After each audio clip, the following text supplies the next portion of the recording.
All right, y'all, welcome back to the show. It's Anti-War Radio.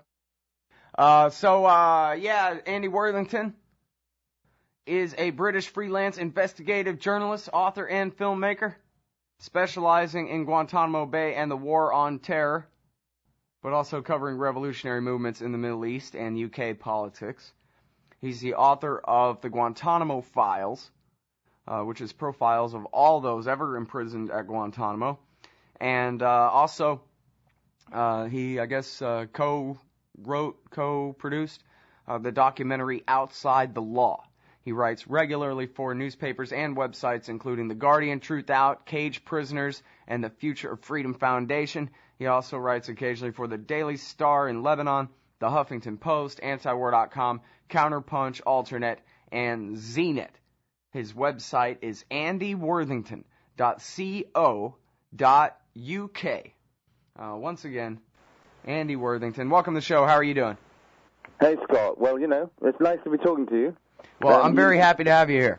Yeah. Well, I haven't been that well. I've been hospitalized with a problem. But I'm recovering, so that's the main thing. None of it has actually stopped me from writing much, which is another good thing. So, I'm okay, really. You sound perfectly fine to me. Yeah, the top of my body's fine. The brain was not affected, and the typing hands were not affected. All of that is good, Scott. Right. Well, it's been a really bad time for a lot of people I know are injured one way or the other. I got a cast on my writing hand right now. Yeah. And I couldn't even begin to recount all the friends and acquaintances of mine who are going through some kind of personal trauma or another right now. So well, that's terrible. It's happening. It's a bad mood, man. I don't know what it is. Why is it happening to all the wrong people, Scott? I don't know. Only the good die young. The evil seem to live forever, Yeah, right. All right. Well, so I guess you're doomed because you do some really good work here, man. Let's start with this one. Mocking the law, judges rule that evidence is not necessary to hold insignificant Guantanamo prisoners for the rest of their lives. Come on. Yeah. That's hyperbole. Well, that's a wake up and pay attention kind of headline, Scott, isn't it? But sadly, it does tell the truth of what's been going on in the D.C. Circuit Court, which is, the main obstacle to anything resembling justice, I think, for the poor men in Guantanamo. And it's happening there largely unnoticed and certainly unchallenged. It's not causing any kind of waves in the United States at all. That what we have are some extremely right-wing figures in the D.C. Circuit Court who are taking these decisions that are being made about the Guantanamo prisoners in their habeas corpus petitions in the lower courts, in the district courts, and are basically, throwing back at the lower judges anything that resembles support for the prisoners' claims, are clamping down on any attempts to order the prisoners to be released because the government doesn't have the evidence or because the evidence that they have is tainted. And this has been happening since last year, that a number of particularly notorious judges on that course have been pushing back at the limits of the evidence that's required. And basically, in a recent case, they basically suggested that, if the government says something, that ought to be good enough for people to accept at face value, that really any kind of probing of the supposed evidence is really infringing on their rights. And it's all been designed to, these people are ideologically driven. They don't want anybody released from Guantanamo. Well, but let me ask you something, though, here. And never mind Barack Obama's good intentions. I'm sick and tired of even addressing that, okay? It's the most violent guy in the whole world, bar none, no competition, okay? But what about the fact that in the Bush years, the Supreme Court 3 times slapped Bush down in Hamdan, Rasul, and Boumediene, and then particularly Boumediene struck down part of the Military Commissions Act of 2009 and said that if you're going to hold these people, they at least get one shot before a federal judge, or I guess more accurately, a federal judge has at least one shot at seeing whether, in a habeas corpus hearing, whether he thinks that the executive still, has any convincing reason, a very low threshold of evidence, really, that there's any evidence at all that these people are enemy combatants. And if they can't, then they're to be released, right? So what's the holdup here? The Supreme Court spoke, man. Well, the problem is the Supreme Court didn't define a lot of the things that it was talking about as to what was required to be proven to justify a prisoner's detention, and that kind of had to be decided amongst the lower court judges, and that's where they've run up against the problems with the district court, that when these decisions have been appealed, some of the circuit court judges are taking a much different view of what the definition should be. So, the Supreme Court was, it was an extremely important decision, but when you start to look at the details, they didn't provide enough details to kind of make this watertight. And the result has been that, the all meaning, really, of the habeas rulings has been gutted by these right-wing judges. So that's extremely disappointing. And the worrying thing, Scott, is that, those great decisions that took place in the Supreme Court, those three that you mentioned, took place when Justice Stevens was part of the Supreme Court.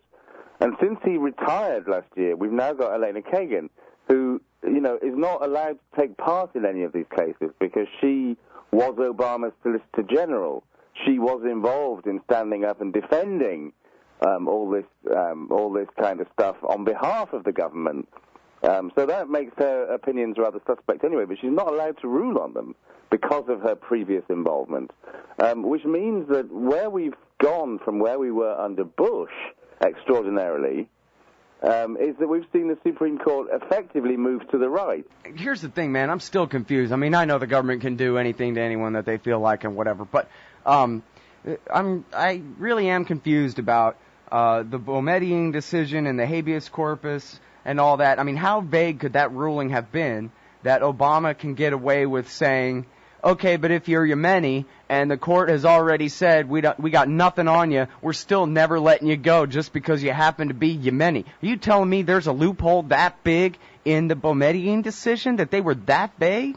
No, there isn't. And I'll come back to that just in a sec. I'll come back to the Yemenis, remind me. But, I mean, just to finish on Boumediene, what we were saying before, all right. The really horrible thing about the situation that we're in now is that with Justice Stevens' retirement, and he was the driver of these great rulings that were made under Bush, and with Kagan, who has to recuse herself, we end up with split decisions should any of this stuff end up in the Supreme Court, which looks like it can't be won.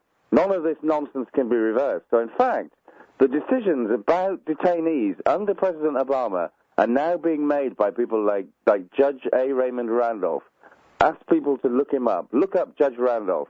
He's so right-wing, he backed all the legislation under Bush that was subsequently overturned by the Supreme Court.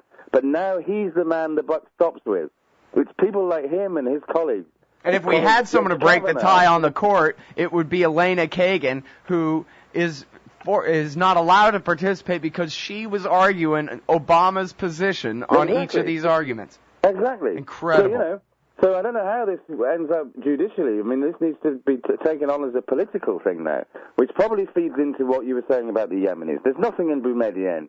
There's nothing in anything the judiciary has said to justify President Obama capitulating to criticism after the failed Christmas Day bomb plot in 2009, when everybody started saying, "Oh, dangerous Yemenis, don't release any Yemenis," and he immediately capitulated and said, "Yeah, you're right. No Yemenis are going to be released from Guantanamo." That was 15 months ago. This isn't lawful.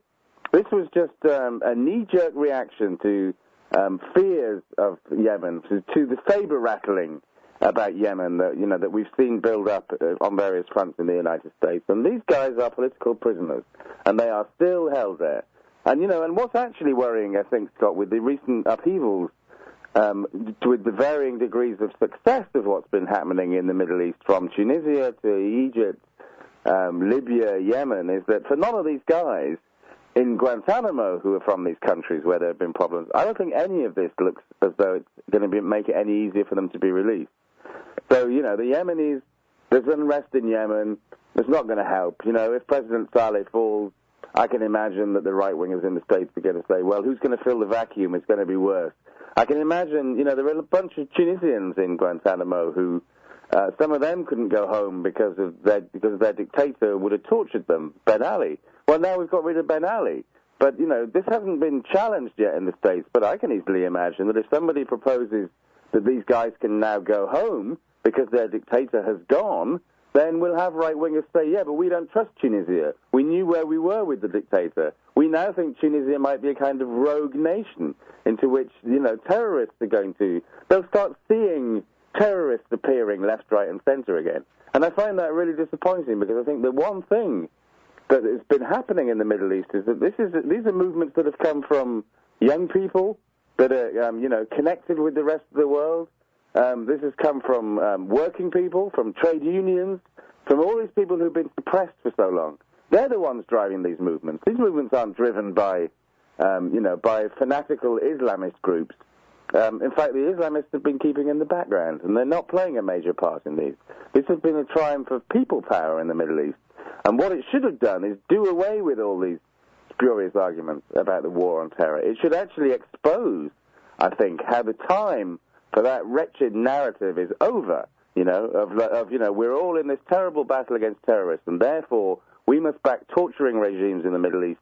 We must all be torturing people. If you're not torturing people, you're not doing your job properly. All of this, let's forget it. Where there's no sign of these people in the Middle East. This is a rebellion of ordinary Muslim people, and the fanatics are not in sight. The only fanatics that are in sight now are the ones that you can see in the United States when you swivel your eye back over to what's happening there. Yeah, well, and the few that the CIA are backing in Libya right now. Right, yeah.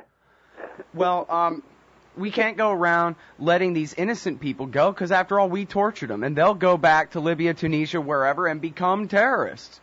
Well, that's always been the argument, hasn't it? Is that, if there's no other reason that you can't release people, it's that, you've radicalized them through what you did to them, and therefore it's... I'm just, how fed up do you have to be of the whole thing, Scott, really? There are a handful of bad guys in that prison. Can we not just get to the position of just having trials for those and get rid of everybody else? It's just depressing. I've spent 5 years working non-stop on this story, as you know, and it's depressing to have discovered that 5 years in, 2 years into Obama, we're actually in a position where it's more impossible than it's ever been to get this place closed down, to have a decent conversation a meaningful conversation about the perceived dangerousness of the people who are held there. And it's more difficult than ever, to be honest, to engage people in any significant numbers about it. It's just the rotten, disgraceful, disgusting prison that everybody seems to have forgotten about. But it's not. It's still there, and it's still out there beaming its malevolent message about what kind of country America is, really, and what kind of treatment America is happy to dish out to people that are not Americans, and how it's happy to hold people forever without charge or trial, so long as they're not American. It's still pumping out that message, and that's unacceptable, and it's a dangerous message. Well, now, MSNBC is reporting that Eric Holder is to announce later today that never mind all that about giving trials to Khalid Shaikh Mohammed and Ramzi bin al-Shibh, and I guess we already knew that they had basically put that on the back burner and turned the heat off on it, but now is the official announcement today that, yeah, never mind all that, which I don't really understand, because it seems like they could make a great show trial out of it, pretend that there's a rule of law and all that, but meanwhile they could do the same thing like they did in Gilani and just announce that, don't worry, even if he's acquitted, we'll still hold him forever anyway. Yeah, well, which they already said they would do when they announced that they would have trials. But, the only reason that they put those guys forward for trials was that they were confident enough that they had material that wasn't tainted by torture. The people who turned against them are the ones who bear the initial responsibility for this rather shameful backsliding, if that's what's happened, and I can well believe it's true. The pity is that there were interviews with Eric Holder about this where I believe this. He said, look, I think historically it's quite important for us to do this properly. These are supposed to be the genuinely bad guys, and we should have them in a federal court. And he ran up against problems that when when everybody started criticizing this, and and the cowards came out and went, we can't. Al Qaeda will fly planes into our courthouse. All this just abject nonsense, really, scaremongering rubbish. But the administration didn't stand its ground. That yet again, it was President Obama who just caved in instead of standing up and saying, "What rubbish are you talking about? We want legitimacy for this. Let's have a trial." And say again to his critics, "We already told you. We're confident that this trial is going to be won. Otherwise, we wouldn't be going ahead with it. Do you think that we want Khalid Shaikh Mohammed to walk? No, we don't. The only reason we put him forward for a trial was because we're absolutely sure that we're going to win." And, and I would have said that as well from a slightly different perspective, Scott. I would say that if the remotest shred of evidence is placed in front of an ordinary American jury, that these guys accused of the 9/11 attacks, if the remotest shred of evidence is put in front of the jury, they don't care what else is the rest of the story. One bit of evidence will be enough for them to say, that's it, these guys are guilty. Hey, I convict them. Khalid Shaikh Mohammed and Ramzi bin al-Sheikh sat and gave an interview to Yusuf Fauda of Al Jazeera and bragged about it. Took what they considered credit for it. There you go. So try them and convict them. You don't need any of this ridiculous... well, it's not really ridiculous. If what you're interested in is justice, you don't need the system at Guantanamo Bay. There's, a plenty high conviction rate in the federal court system that we already have. Yeah, well, no, absolutely. But I mean, has this officially been announced then, Scott, that they're going to have military commission trials or what? Have they not said? Well, I'm not exactly sure. I got it on mute. I saw it out of the corner of my eye that right at the top of the show. What's this about Khalid Shaikh Mohammed? And it was, later today, Holder's going to announce they're not doing the civilian trials after all. That was all I got out of it so far. Okay, well, I'll go to Google News and fill in the audience on more detail after this after this break. Thanks very much for your time, Andy. I always appreciate it. Yeah, well, it's always a pleasure to talk to you as well, Scott. Cheers. There you go, AndyWorthington.co.uk.